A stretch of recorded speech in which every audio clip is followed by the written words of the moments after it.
Avant d'étudier le logiciel Dreamweaver, nous allons voir comment sont constituées les pages web. Une page web est constituée de différentes parties minimales essentielles.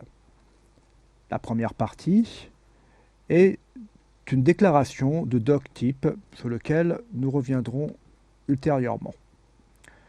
Ensuite vient une zone qui s'appelle une balise. Une balise est constituée d'un chevron inférieur, puis de son nom, en l'occurrence ici il s'agit de la balise HTML, et se termine par un chevron supérieur. Ici, nous avons une balise de début HTML. Normalement, chacune des balises dans le code HTML doit être fermée.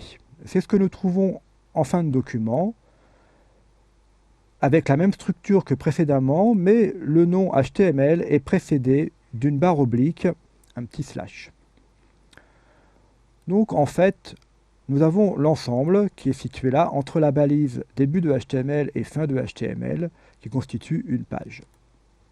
Puis vient une zone que l'on nomme la zone d'entête, qui est constituée exactement comme la balise HTML, un chevron, le nom head, et puis le chevron supérieur. Cette même balise se termine quelques balises plus bas. Donc cette zone d'entête est une zone que l'internaute ne voit pas, mais qui permet au navigateur d'obtenir différents renseignements concernant la page, notamment, comme on le voit ici, son titre.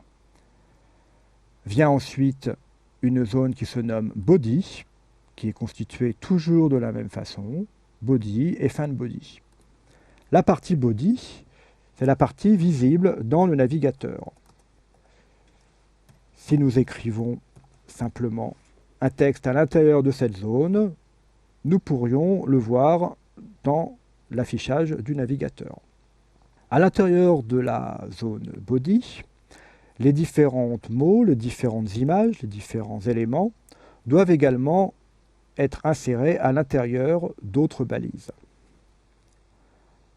Pour réaliser un titre, nous utilisons une balise qui se nomme H1, qui en fait nous permet de réaliser un titre de premier niveau. Donc H1 est constitué comme précédemment un chevron inférieur, le nom, un chevron supérieur, l'élément qui est placé à l'intérieur, donc le mot bonjour, et puis la fin de la balise H1. Nous pourrions écrire à présent un paragraphe qui commence par la balise P,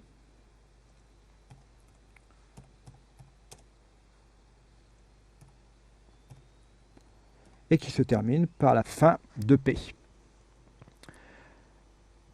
Il y a dans le langage HTML environ 75 balises. C'est donc un langage qui n'est pas très compliqué pour l'apprentissage. À l'intérieur d'une balise, nous pouvons rencontrer un certain nombre de renseignements supplémentaires.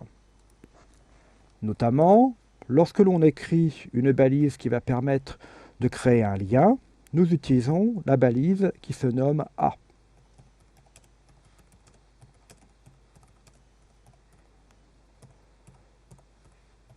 La balise A, utilisée simplement, n'est pas utilisable directement puisqu'il s'agit simplement de ce qu'on appelle une encre. Nous devons lui ajouter un renseignement supplémentaire, href, qui est ce qu'on appelle un attribut. Donc la balise A possède l'attribut href qui va permettre de situer le lien vers le site et les formes. Donc nous écrivons href égale, et entre guillemets, l'adresse du site et les formes, comme si nous l'écrivions à l'intérieur de la barre d'URL du navigateur.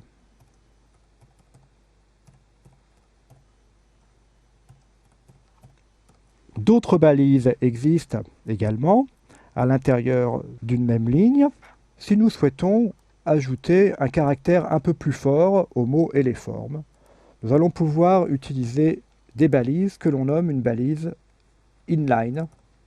Alors c'est la balise strong qui permet de renforcer le mot et les formes. Il apparaîtra sous le navigateur de manière un peu plus grasse.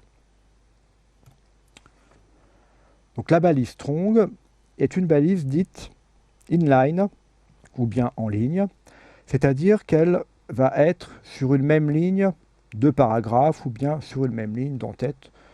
Elle n'incorpore pas de saut de ligne.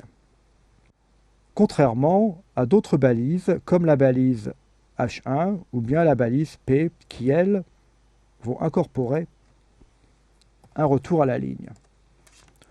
Pour bien voir ce dont il s'agit, nous allons enregistrer ce document. Je vais l'enregistrer sur mon bureau. HTML 1. Et nous allons l'afficher dans un navigateur. Voici la page que nous avons réalisée, affichée sous le navigateur Firefox. Le mot bonjour a été écrit dans la balise H1. Il apparaît sous le navigateur de manière nettement plus grosse que la phrase leçon HTML. La balise H1, par défaut, affiche toujours le mot en gras et puis avec un corps supérieur. Le paragraphe est toujours affiché par défaut en corps 16, mais ce n'est pas une valeur constante. Et puis le lien s'affiche de manière générale en bleu et puis souligné. Donc là, nos trois éléments sont placés l'un en dessous de l'autre, alors que dans notre page HTML précédemment réalisée, l'élément H1 et l'élément P sont placés l'un à côté de l'autre. Donc les éléments H1 et P se nomment des éléments de type bloc, c'est-à-dire qu'ils vont réaliser au niveau de l'affichage dans le navigateur un bloc complet. Les caractéristiques d'un bloc sont la possibilité de lui donner ultérieurement une taille, donc en largeur et en hauteur, et surtout la création d'un saut de paragraphe après chacun d'entre eux. Donc après H1, nous avons un retour, et après P, nous avons un autre retour, ce qui permettra d'afficher la balise A sur une nouvelle ligne. Revenons quelques instants concernant la première ligne de cette page, la ligne qui se nomme doctype HTML avec une adresse. Le doctype est un élément très important, surtout lorsqu'on utilise le HTML 1.0, comme ce qui est écrit ici. Le doctype est en quelque sorte la grammaire du HTML. Elle précise au navigateur dans quelle langue, donc dans quelle grammaire, on va réaliser notre page, on va afficher notre page. C'est un élément essentiel qui permettra un bon affichage avec tous les navigateurs. Dans les leçons suivantes, nous utiliserons un doctype qui se nomme XHTML 1.0 strict. Avec ce doctype, nous aurons ainsi une parfaite compatibilité entre les différents navigateurs.